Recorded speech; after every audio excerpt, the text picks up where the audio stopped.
All right. Hello, everybody. We are back for the final STC captain interview. We got, last but not least, we have Miso and Robin. Would you two like to introduce yourselves?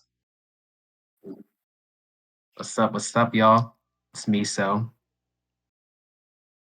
Robin, uh, season 2 winner, and I guess I captained the worst team last season. Mhm. Yeah. I was part of the what was it? The Guardian Gentlemen. Did we go to finals? I forgot. No, you were out in semis. Oh, You were yeah. first seed, though. How does it feel to not be 50K this season, Miso? You know, captaining? Yeah, bro. It's so nice. I don't have to worry about, all of the expectations and all that. I can just I mean, it's gonna be it's gonna be an interesting experience being captain because yeah, I'm gonna try my best though. All right. Which is going to lead us into our next question here. What are your guys' captaining experience? If you've been a shadow captain, which I don't know how much you have shadow captain to be so, but you can also talk about if you have shadow captained or not. Yeah, so I think for last season with Perplexer and Davey, I think I kind of was. I wasn't really a shadow captain, but I do remember that Perplexer he did like go to me for certain decisions for some things. So I guess you could call that shadow captaining, but that's pretty much it for me. For me, I've captained all seasons of STC and DFL, which is the Draft Farm League, just the B Mm-hmm. League for DCL. For those who don't know, Oh, Draft Farm League. That was my favorite league. I had yet another super team there. You know, it's kind of a common trend for me to have like super teams in my captain. Mhm. oh really? Yeah, he's just like that. It'd just be like that. And just a little built different. You know what I mean? All right, what are you guys' Yeah. expectations going into this tour?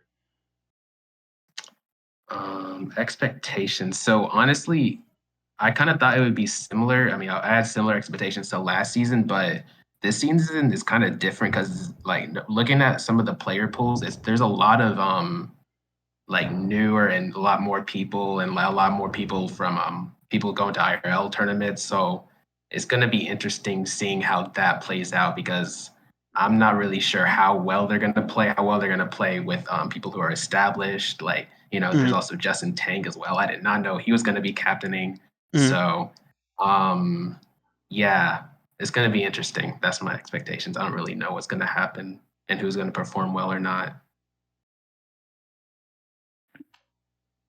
My really like only expectation going into the season, just like hoping, is like it's just I just want to do better than last season, honestly, and I think I'm already like off to a good start, at Yeah, least, and with like the me, choice of my right? co-captain. Yeah. Co-captain's alive this time. Oh wait, what happened last season? We don't talk about last season. Yeah, you I don't weren't want to like get Round, into pick it. 3 yard. I saw the screenshot hopeless. That was crazy. Pick 3 yard. I don't want to get into it. All right. I got a mix-up question for you guys. All right. Hmm. Let's say you theoretically your pick three in Usam. Would you take a Tapo Coco or would you take a yard there? I would 100% all of the time take a Tapu Koko. Thank you. Yeah, I think I would take Coco too. Like, make a yard. It's kind of like GU. Yeah. Well, good answers. Good answers. I would also take Tapo Coco there. Except Why do you you. ask? I don't know. Do you want to know why I asked, Robin? Yo, he's Yeah, on let's your get into ass. it. All right. We're gonna go into our next question here. What are you guys' thoughts on the current formats? Our formats are SV Regulation F, which includes Walking Wake, Iron Leaves, and Battle Bond Greninja. Swish Series 9, that's full decks, no mythicals, no restricted.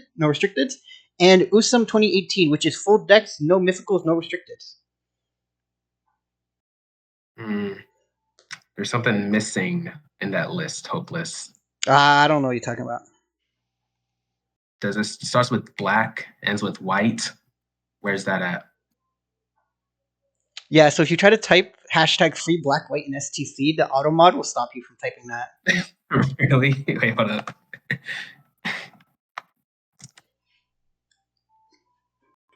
If I set it up correctly, it'll stop you. If I didn't, then I'm just an idiot and it just doesn't work. But It it should doesn't stop work. you. You said what? Wait, what did you say? You said free black white. Yeah, just do That's hashtag the free space. BW. Oh yeah, no, I did that. It didn't work. Try the space between free and black and white. Yeah, if you put a space, it'll work. It doesn't catch it otherwise. It's bar for Still doesn't bar. work. Hashtag free black white.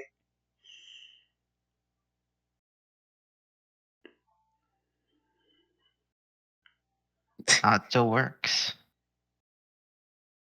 It works. I'll have to relook at the auto mod later. Okay, but yeah, yeah, the formats are cool. Yeah, I mean it's pretty standard. I mean, yeah. I mean, I'm not the biggest fan of Usum for reasons that have probably been stated, but like, Yeah, I mean, I'm It's not all the standard. biggest. Yeah, I'm not the biggest Sword and Shield fan, but that's just my personal gripes. It's got to be there. Mm-hmm. You guys both been kind of like jack of all trades, kind of when you've been playing in previous seasons. Season 2, I know in Season 1, me and you kind of flexed off because we only had one captain slot, Robin. But you were also slotting multiple formats then. Season 2 was kind of the same, where you were slotting Usum because we didn't draft an Usum main, so like one of us had to do it, and it was kind of just like you. And then like towards the end of the season, then we kind of flip flopped where I was slotting Usum and you were slotting Swish. All right. And in Season 3, I think you kind of just stuck to Swish. I don't remember if you played SV. I think you just played Swish. Yeah, I think I played SV my first week and I got hacked, and then I was like, "Fuck it, I'm just gonna stay in Sword and Shield jail forever." You know how that ended. I guess. How did this end? I would like to know. So turn one, it was Raikou versus a Max Garchomp, and I clicked Scald, and he got instantly burnt. Oh wait, I think I might remember that. Yeah. Like the story of all my games last season, honestly. This guy's a doc terrorist. He sat there after the season was over, went back to the game, and changed my wig to a loss, bro. What the fuck, dude? I was so confused. I'm like, wait, it's like I didn't lose this like more than one game regular season. What happened? And then I found out like that was the one. I was like, no, I know I won this one. All right, we're gonna go on to the next question here. Best of 7 versus best of 8. If you're not unaware, well, Robin should be aware. But if you're unaware, this season of STC will be a best of 8 when traditionally it's been best of 7.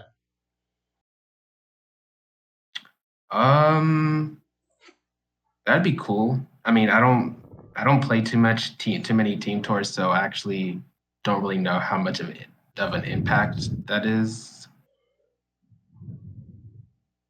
How big of an impact is that? The tie weeks now, and like, I mean, yeah. Besides like that, but I like feel like how in best of 8, I feel like teams are like in contention longer, which is like why I'm a fan of it, honestly. From a captain perspective, that means you have one extra game to mock per week. Yeah, true. Like if it's best of 7 and like you're down, like before mids, like it's kind of much over for your team. And I feel like that's not such like the case in best of 8. Mm-hmm. Oh yeah, true. Yeah, that makes sense. Other things where it's like I think best of 8 kind of promotes roster depth. Since instead of having like 4, if you can win a week in best of 7 with just 4 wins, you need 5 to actually push yourself over that the tiebreaker mark, which can promote more depth, especially in some teams. Yeah, actually, yeah, that makes sense. That seems more fun, honestly. Yeah, because I do like having more, team prep aspects to it. So yeah, that seems fun. The one missing thing is, I know a couple people brought it up before, the Game 7 hype. With Game 7, you're 3-3. It's either do or die right here. That is going to be missing from this. There's an aspect of we can tie the week, but it's a little copium still. At least for the team which is going into the tie. There's already a team that already tied, so it's like, all right, at least at minimum we tied, right? So there's like stuff like that. Okay. I mean, like 4-3, like tiebreaker, like losing the week. I had that in like my first season of DCL against Mogo, and I feel like it was like quite tense and it was kind of hype still. Mm-hmm.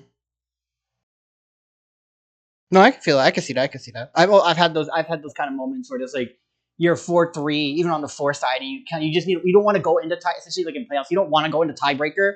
So then it's like you got to get that like 5th win to push you over. Like that could also be hype. Okay. Yeah. We're going to the next question here. What are you guys' values as managers? Values as man. So I mean, for me, I'm just going to be an active presence. Just making sure everyone's on top of their prep and making sure that people feel, like they're like an active part of the team and they feel, you know, like welcome to the team and all that. So I think that's probably going to be my value. And yeah, go ahead, Robin. I really just want to learn from my mistakes from last season. So 2 things. I really just want to know if you think Tapu Koko is better than Charizard Y. Mhm. And I really just want like activity. I feel like my team was really lacking in that last season where I was really the only active presence. And like by the end I was really burnt out and it was like a horrible feeling. So even if like you're not as good as like our top players, if you're active, like that's really all I want.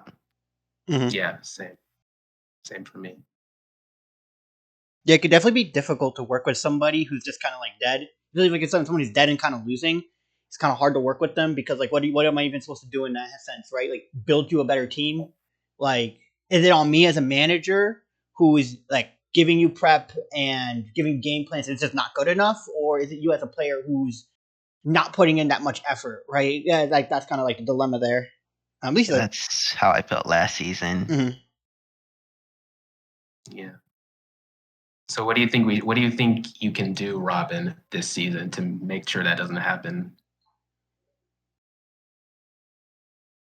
I mean, I don't know. I mean, I do have someone else I can confide in and just like if I'm trolling someone's build like last season, I didn't have like really anybody to like check builds or builds that I would make for people, just me alone. So if I had doubts about anything, I was just like, oh well, I can't do anything about it. I have you now, so you can hopefully stop me from trolling builds if it does happen. Yeah. Right. Okay. Yeah. I mean, it's a 2-way street, though. It's a 2-way street. Remember, next season 2, you always used to get on me for trolling builds. Yeah, that's fair. Difference is, I'll probably be much more adamant than Miso is on a troll build to be like, no, this is good. You don't understand. You don't see the vision. I'll probably be a little nicer about it. Start throwing out that you don't know how to play the game and shit. That would be my first response. Right. Got a random question here. Which teams are you guys most worried about going into the season? Like, who's on your radar for these captains are the ones to watch out for? You want to start first, Robin?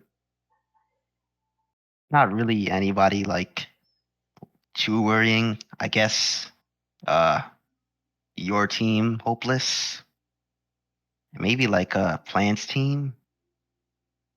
Since you both are like consistent, Mm-hmm. if that's the right word or phrasing.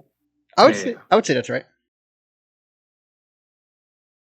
Yeah. Same for me. Yeah. You, Hopeless, and Log Ice, and Plant and To. And I think for me, honestly, I think low key the end and that boy mostly. I mean, not to shit on that boy, but mostly the end. I feel like he's just like a consistent. Like I think he's always made playoffs, right? Like every season. Last Not season he last did not. season. Last season, He's whatever. always had But a like, very yeah, good he's like, record. Is the main thing. He's had a very consistent win slot for that yeah. team. So, and I think they just have a good like team culture. So I think he's someone I'm looking out for. And then I think Justin Tang and Sven. But I'm just curious to see how they're gonna play and how they're gonna work as a team and guiding their team. So yeah, those are the teams on my radar. Yeah. How do you guys feel as people who have played? I know Robin played all 3 seasons. You've only played season 2 and season 3. How do you guys feel about the growth of STC? You seeing it, like all the players, like how many player apps we have? I think we're at like 155. I think it's a little more than that last time I checked. And a bunch of very strong apps. These are not like very weak apps where it's just like a bunch of people who kind of never played VGC. These are very strong apps mixed among them. Very, very strong. Where people who have VGC experience, they've tour experience, they've been to regionals, other stuff like that. Very good singles players are also in the pool. Like top singles players, there's like a good handful of them. Stuff like that. Yeah. When I signed up to be a captain, I was not expecting to be captaining for these type of people. So, I mean, I'll do my. I think it'll still be all right. I think I'll still be able to, command the team, make sure that the people who might not have as much draft experience, just helping them out and coaching them, making sure that they aren't, don't get, you know, lopsided by, the non-standard prep and all that. So, yeah, I think, yeah, that's what I'll say for now. Definitely nice to see. I mean, both Citrus and WBG are like growing. I think we had like a lot of apps last season for WBG as well. Mm-hmm. There are many people who like want to see like VGC draft fail, I think, and I don't want to get into it right now. I mean, they know who they are, but like, yeah, I know you're watching. I hear like a lot of people like talking about the success of like Citrus apps right now as like an argument for keeping like or promoting BDC and other big draft tours, and I think that's just nice to see that we're getting acknowledgement from the rest of the community. Mm-hmm. Definitely makes me happy. It's shown kind of how hard the two of us has worked. Overall, I know I would not have been able to do all this without you. You definitely helped carry me in terms of doc work, promotion, and other things, and outside servers as well, and just general moderation. So I would not have been able to do any of this without you. You're making me blush, Yeah. man.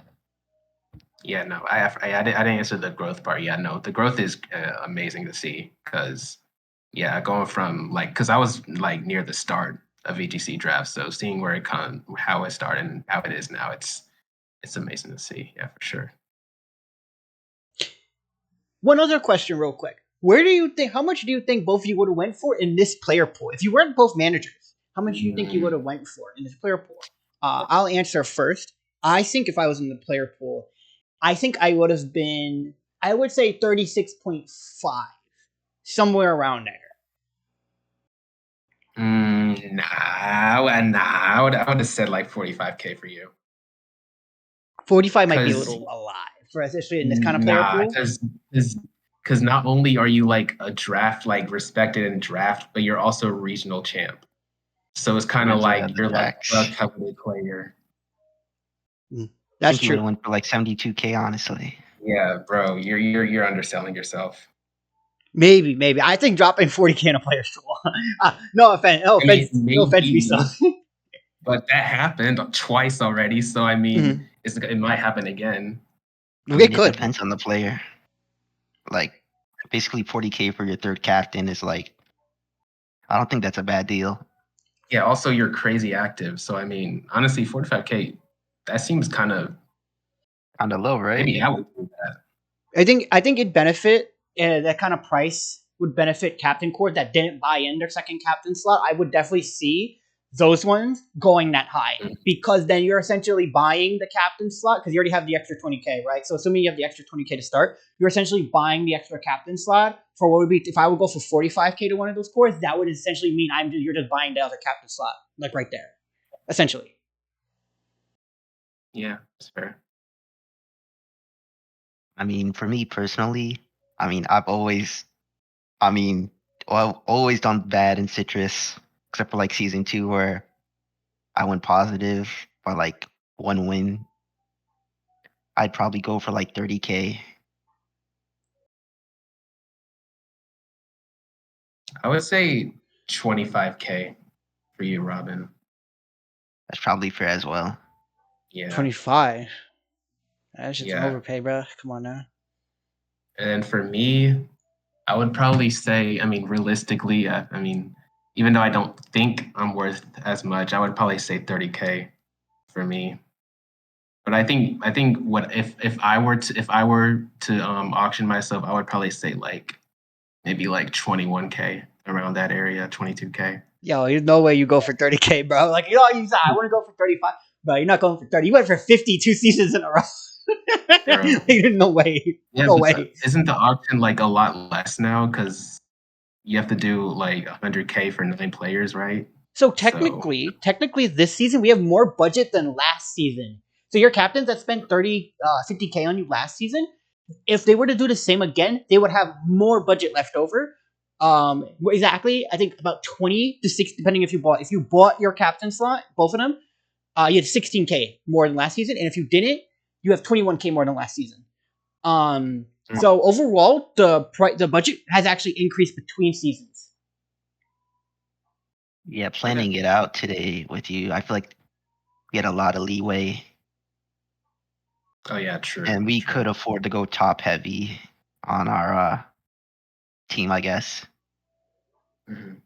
Oh, can I get some of those plans? You want to leak them to me? Yeah, we might leak a little some of the plans to you on the down low. I appreciate it. Appreciate it. All right, and we got our last question for you guys. Describe your managing styles? Managing styles. So can you elaborate on that? Yeah. So what are your core values as managers when it comes to captaining your actual team? What direction do you steer in, pretty much? Like, how do you try to steer the team? What would you do in case maybe your team is like losing? Maybe try to motivate them. Like, how would you do that and other stuff like that, right? What's your preference when it comes to like the overall team styles? Do you prefer more active team? Do you prefer like, let's say my last two teams in STC, they're a bit more on the dead side, where like we had players that weren't that active, but we had like one or two players who were really active, but most of the team, bar captains, was inactive. Yeah, so the teams that I've been used to are teams that it's kind of like we're all friends type of thing, and we all just like not only do we help each other prep, we all just like hang out and all that. So it doesn't have to be like that, but that is kind of what I've been used to and what I do prefer. But the main thing, I guess, in terms of like the style of the team I want is basically just people who are active in the weeks in the for the slots that they're in. Basically, just making sure that they're prepping and making sure that they're ready every week and all that, and preferably helping other people as well. But yeah, and then just making sure people aren't toxic and people aren't like, oh, why did you not Terra at this turn and all that? You're so worthless. Like, just being like, yo, you could have Terra at this turn. Maybe think differently next week. Yeah, like something like that. I'm not too like adamant about like having a player that needs to mock everybody else, but like I would still like some players that are active. I like obviously a lot of the top players in this pool, like they're not gonna like be super active and mock everybody. They're just gonna go and play their game and win. And I'm honestly fine with that. And that's something you probably have to be fine with, just like going into this tour. And in terms of my like managing style, like I will do whatever like I need to do to like help you win. Does that include bribing or blackmailing other captains? I mean, almost anything, I guess. Yeah, we'll do anything to win. You gotta do anything for the dub. I agree with that. Oh, Yeah, just to add, I'll probably, yeah, same thing Robin said. I'll be active myself pretty much every week. Even if we do lose, I'll, just be encouraging, say a little, oh, like, even though we didn't win, look forward to next week, all that. Yeah, just keeping our heads up. it's always good to keep a positive light on everything. Okay, well, that's most of the questions for you guys. You have any questions for me? Uh, You're gonna say something? You good? no, I don't have any questions. Oh. I guess I'll ask who you are. Who are the people that you're looking out for on your radar for the captain course? Well, I think I've answered the same thing every single time. Plant To, the big one I'm looking out for. I would say I almost consider Plant like a rival in captaining, almost essentially. We always end up playing. The series always ends up really close, and we always end up playing in playoffs. Yeah. When either of us are on any other team, right? In tours that we've been on opposite teams on. So I consider him almost a rival in some sorts in that regards, right? So that would just Mhm. naturally be a team. He's also my good friend, so he's just also just like one of those teams that I'm always going to be looking out for, right? Especially because now like his co-manager is really good, has great captaining experiences, has captained more like non-draft tours, that kind of thing. I don't know if you guys saw in Captain Chat, he was talking about his resume. It was like I've never lost at this team name before, and I was like, okay. The other team I would say is a more wild cardy kind of team.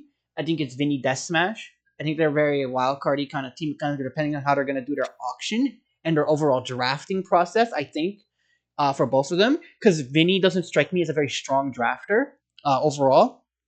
Neither does Death Smash. They can both make viable drafts. I have no doubt in that they'll be able to make something good. It's more so, can you make something like great, amazing, like one of the best teams in the tour, right? Or are you gonna have something where like, if not Robin, you remember Vinny was pretty adamant on like a Coco Stila core when he played on our team Yeah. on Swish, even though like we didn't like I didn't like the Coco Stila. Me particularly, I was thinking it was really really bad, right? I was Mhm. really adamant on it, and it showed that it wasn't really great, and the team did a lot better when we fixed it at mids, right? That's just like a standout Right. thing.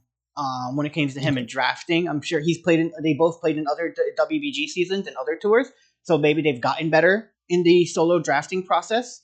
But it's something to look out for because I think overall they're both very strong managers, and I think they'll have a great auction.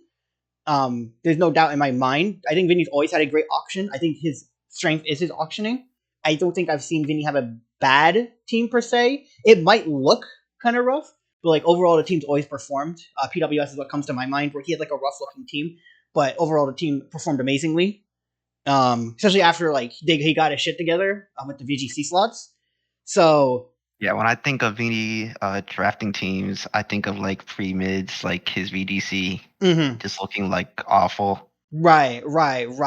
That's also what comes to my mind. So it kind of comes down to, are they going to be able to? Because I think his auctioning will be fine. Can they land the drafting process, which leads them to a team to look out for, right? Especially if they have good drafts. It's like, okay, now this team is a threat. If they have bad drafts, then they're not a threat to Yeah, I think Death Smash seems like he might be able to balance that. me. Mm-hmm. Do you have any other questions for me? Yeah. Why isn't Sven and Justin Tang the people that you're looking out for? What is it? Sven and Justin Tang, why aren't they people that you didn't list? Um, why didn't I list them? I would say Mhm. they're another wild card kind of team. They both have great strengths individually. During their own interview, they both admitted that they haven't played draft in because they both said they have draft experience, mostly in Swish, but they haven't played SV draft in a good amount of time. Sven has played it recently in EPC, which is a lot of a lot lower of a skill floor. So he was able to just farm everybody in that tour. But he has like he's gotten used to it a bit more. They are a team to look out for necessarily. I think they kind of fall in the same category as Vinny Death Smash, except the captains have are better playing skill wise, right? Um, Right. and it kind of comes down to, I think they'll have a good auction. Can they have a really good drafting process? Okay. I also Why is there consider, no black and white? what is it? Why is there no black and white? I hate black and white. I saw Little Cream land like 17 thunders in a row versus Miso and win. Therefore, I Bro. deleted black and white. I Yeah. hate fun. I hate Amoongus. I hate Thundy Eye. Yeah, no, Thunder Eye. Yeah, no, Thunder Eye is fun. But yeah, Thundy Eye needs to never exist. That guy is broken as hell.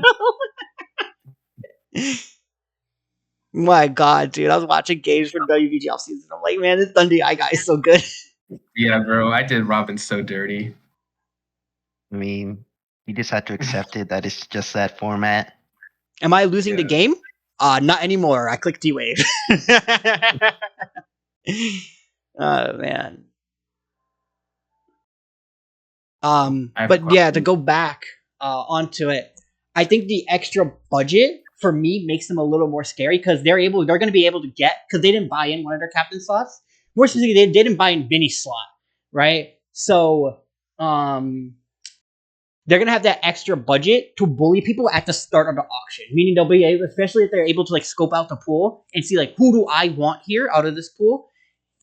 I think their draft is going to look a bit stronger overall, just because they have the extra budget in this kind of player pool. I think it's really worth it to have the extra budget. Yeah, that makes sense. I have another question. So how do you think the people? So you have the people with strong IRL results. How do you think that's going to affect the pricing of the draft players? So it kind of, I think everybody as a whole from other seasons should kind of go down, right? So if you look at season 3, I think you can reasonably say every player there should reasonably be cheaper. I think a couple of players may stay the same price. I'm more looking at like the ones who are specifically on my team, who should probably be the same price. The ones who like went positive, right? They probably stay around the same price, if not a little more. I'm trying to think of like anybody else stand out from last season who's come back. I think Angel has come back. I don't know, a couple. I think entirely of Flipsicle's team did not come back. Who else? I've got a lot of guys from Dat Boy's team coming back and other things like that. I think some of them may be drafted. There are some players on some teams that did not make playoffs. Yours, Dat Boy's, for example, are two ones that come up to my mind. That they had some really star shine out players who did very, very well, but the team itself did not make playoffs because the rest of the team was just not able to carry their weight. Those are the two teams that come to my mind. I was like, they had some really like standout players on there. Yo, shout outs to Jacob, the GOAT. Yeah, not many people from my team came back. But I'm happy that Jacob did. Nah, we need Mogo to come back. Hey, finally, he won't be like 30K. He might actually like it this time because he won't be expensive as shit. I think I'd asked him, like we were playing each other, our teams were playing each other in FP. I was like, hey, don't forget to sign up this interest after the week was over. He's like, nah, I'm good. I got this. I don't Leave think it he's to too me. interested. Leave it to me. I mean, I would love to run it back with him. No, that's my player. I'm just gonna tell you right now. I will drop 25K on Mogo. Don't tempt me. Right. Any other questions for me?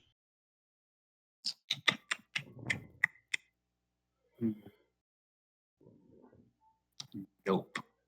Nah. I got a question for myself that I forgot. So we're gonna move on here to the lightning round. So if you haven't watched the other ones, the lightning round will be, I'm just going to ask you what some of your draft preferences are. We're going to have 4 of them: Tailwind, Trick Room, Fake Out, and Follow Me. I almost forgot Fake Out there again. We're going to do high tier, mid tier, low tier. You both played multiple seasons here. Robin literally knows the entire tier list. So you guys, I shouldn't need an example of it. You should just be able to know off the top of your head. We're going to first start with Tailwind right here. If you want to talk about a different format like Swish or Usum, I don't know why you would talk about Usum, but you could talk about Swish if you want. Make sure you tell you're talking about Swish. You say you're going to talk about Swish beforehand, but you're welcome to talk about them. So we're going to start high tier, mid tier, or low tier for Tailwind. For Tailwind, probably like a mid-high tier. Mid tier for me. Like anything in that like 20 to like 14 point range or like 13 is fine. Yeah. Especially in like SB and Sword and Shield, like Aerodactyl's a good one. Oh, that guy should be like 10. I think it's like 14, yeah. Should be like 10. I really just love drafting like Aerodactyl and Metagross and Sword and Shield. Yeah. And shield. It's a personal staple. Yeah. For me, I think for Scarlet and Violet, I don't really like I don't think I've ever drafted Whimsicott, and I've drafted Torn a couple of times, Mhm. but I prefer like Illumise and yeah, pretty much Illumise, and then like kind of like the bulkier Tailwind setter or like the more reliable Tailwind setters that aren't Whimsicott and Torn. So yeah, I would say mid tier. Oh, and Talonflame. Talonflame would be like, I think it's like in the mid tier. Yeah. I really like Iron Jugulis or Jugulus. Mhm. Jugulus is I had it. annoying. I had it in a DFL, and it was pretty good, honestly. Mhm. At Yeah, least for we the should, price range. just between us, we should draft Jugulus because I hate that one. I hate facing that one. I'm also a Jugulus enjoyer. I quite like Jugulus. I think Jugulus is my favorite mid tier. Are you guys the Murkrow? You said 20 to 13 specifically. Murkrow's in 12. Are you a Murkrow enjoyer? After DCL season, are you a Murkrow enjoyer, Robin? Murkrow seems, Not really, honestly. yeah, Murkrow seems fraudulent. I Especially mean, it with was something that we Talonflame. had to take since our Talonflame got sniped, but Yeah. All right. What's next? It is Trick Room. Trick Room setters. High tier, mid tier, or low tier? Trick Room. I feel like a lot of the drafts that I make, like, they either have no Trick Room setter or the Trick Room setter is Rapska or like the 1 point like Chingling or something. Rabska's broken, dude. Y'all non-believers. I mean, it didn't work for my WBG finals game. At I least, think I would have to go. Go ahead. now you're good. Yeah, I think I would have to go mid tier again for Trick Room, or what's the high tier Trick Room? So the high tier Trick Room setters are, at least in SV, they would Like be in DD. Sinistra, Indeedee F, Porygon 2, and technically there's Cresselia up there. I don't think Cresselia is an amazing Trick Room setter. Probably it's better set like Calm Mind or like anything else, but like Probably you can set Parade Trick Room with it. Yeah, I used Crest non Trick Room for WBG. I think I like Sinistra. I don't know about Porygon 2 is actually kind of busted. I won't lie, from what I've seen in draft. So I think like I don't. It's hard to say like mid high because I would say like I would get Trick Room that the mon isn't just there for Trick Room. They can be a threat without just needing to click Trick Room. And I think the lower tiers are kind of like that, and some of the mid tiers are kind of like that. So I think I would say high mid tier, high tier that area. I like how you mentioned that Porygon 2 is kind of always popped off. Porygon 2 is a really good Pokemon, especially in draft because of how versatile it is. In 8mon, it's kind of hard to fit into drafts because it doesn't offer you any kind of like roll compression other than like Trick Room, right? Like, yeah, it can just be like a bulky stat stick, but like, like it doesn't really offer anything. It's not like a fire type, it's not like a water type, it's not no fire, water, grass, no fairy, dragon, steel, right? It's like none of those. No ground, with really key typing to have, right? And stuff like that doesn't really give you any resistance. I mean, technically, you can like 1v1 a Fluttermane, like it should just 1v1 any and all Fluttermanes, but like other than that, like it doesn't like provide you anything. It is very good, nonetheless, right? It's not me trying to say Porygon 2 is bad. It just doesn't give you any roll compression. So like in 8mon, like in Full League, we've seen like the power of Porygon 2, where it's like really good in Full League, right? In 8mon, it's a lot harder to fit on drafts, but I've seen it where it fit on drafts, it's done pretty well.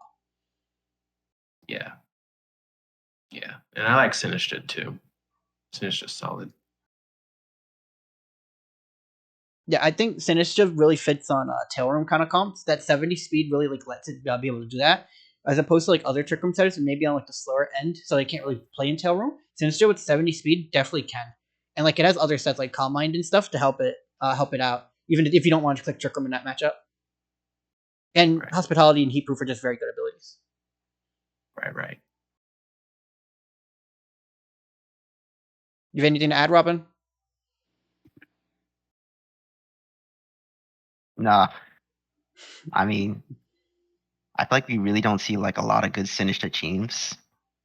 At least last season, I don't think I remember it popping off or seeing it pop off in DCL. So Mhm. hopefully, like, pops off this season. Sinister Since did I feel really like there's well on gonna be Cookie's team, which was a tail room team with Ursaluna Bloodmoon. It did really well in that team, but that team kind of was kind of meh because only like I was like a top 4 team, and then like everything else after the top 4 was really bad. I might be the only one I remember then. Mm. All right. Moving on to the next one. It is Fake Out. High tier, mid tier, low tier. Fake out. Low tier, honestly. Yeah, because hype. Fake out, because that's like Rillaboom, Iron Hands, and Incineroar, I guess, and This Sneasler up there. oh, yeah, Sneasler, yeah. I mean, yeah, like all those like Fake Out. I feel like Fake Out for me, Fake Out isn't really that notable for me. It's like it's good if a mon has it, but it's not really like it's kind of just part of its kit rather than being a staple piece for it for me. I feel like in Scarlet Violet draft, if that makes sense. Mm-hmm. Well, Cloak makes it a lot worse in S3. I mean, Yeah.